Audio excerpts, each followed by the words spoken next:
Right, so great to have you here.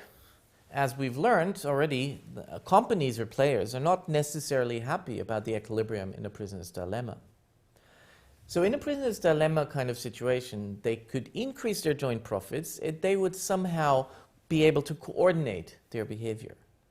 However, as we've seen in the previous session, coordination is not easy to establish and maintain.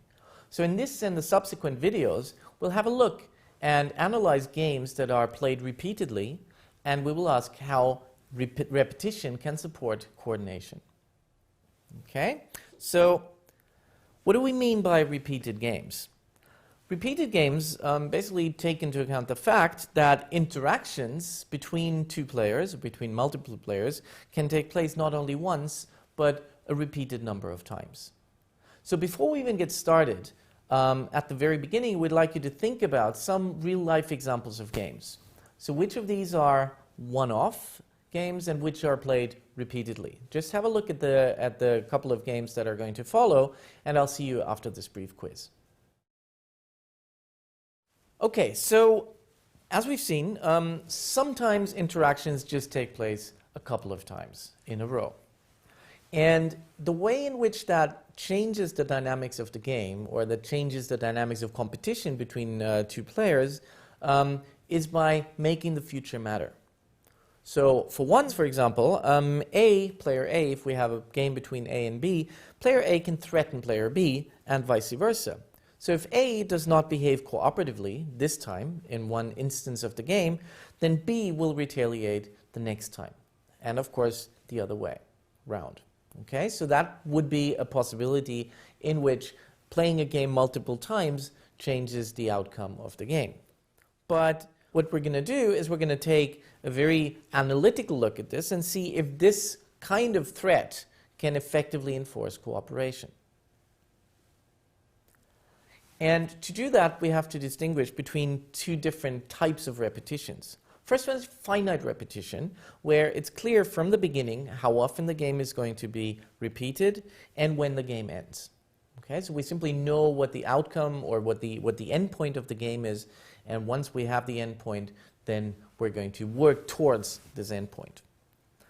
If we have infinite repetition, then there's no defined end to the game. The number of repetitions is unclear, and we can therefore never tell if one round is the last round of a particular game. And let's take one particular example of a finite repetition game. And that's the installation of streetlights for the Olympics. This is the 2012 Olympics in London. And we had a situation, and this was a situation that, of course, was repeated in lots of different ways, in lots of different small settings.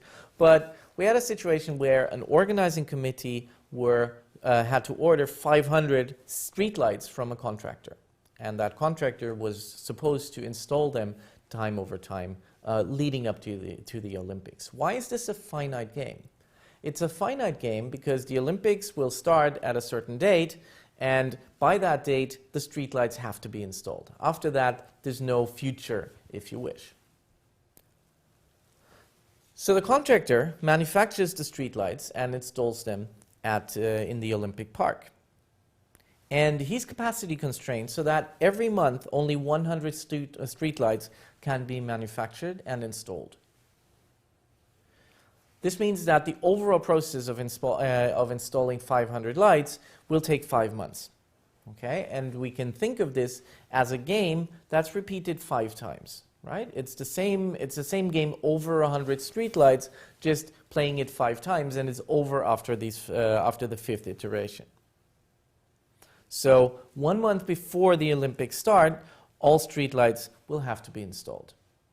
So we're going to take this into a game setting, and keep in mind that whenever we put up the numbers, these are fictitious numbers. They're not necessarily reflective of reality.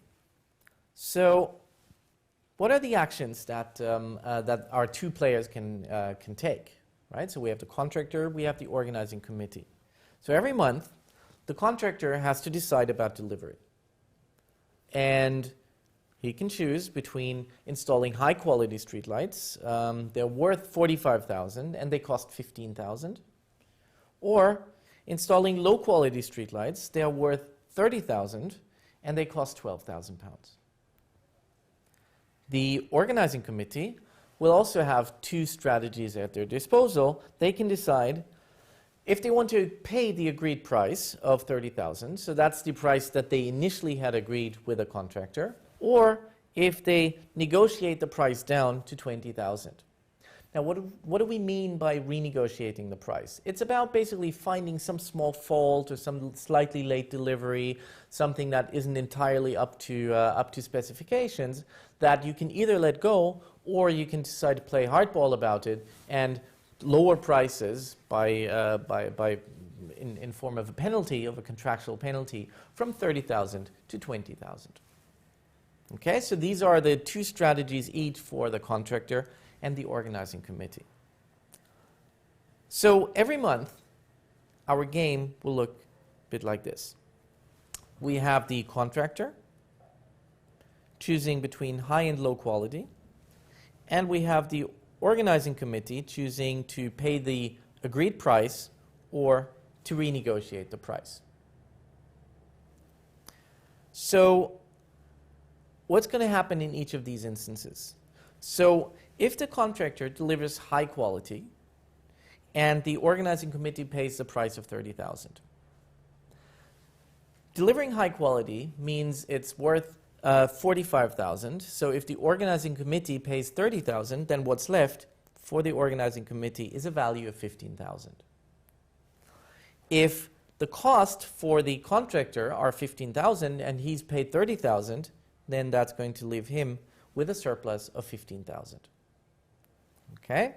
And by the same token, if the contractor delivers high quality and the organizing committee simply pays a lower price, then the payoff for the contractor is going to be 5,000. The payoff for the organizing committee is going to be 25 because they negotiated the price down to 20,000, which leaves them with 25,000. Contractor delivering low quality and the organizing committee paying the full price means that there's no surplus left for the organizing committee and the contractor gets 18,000.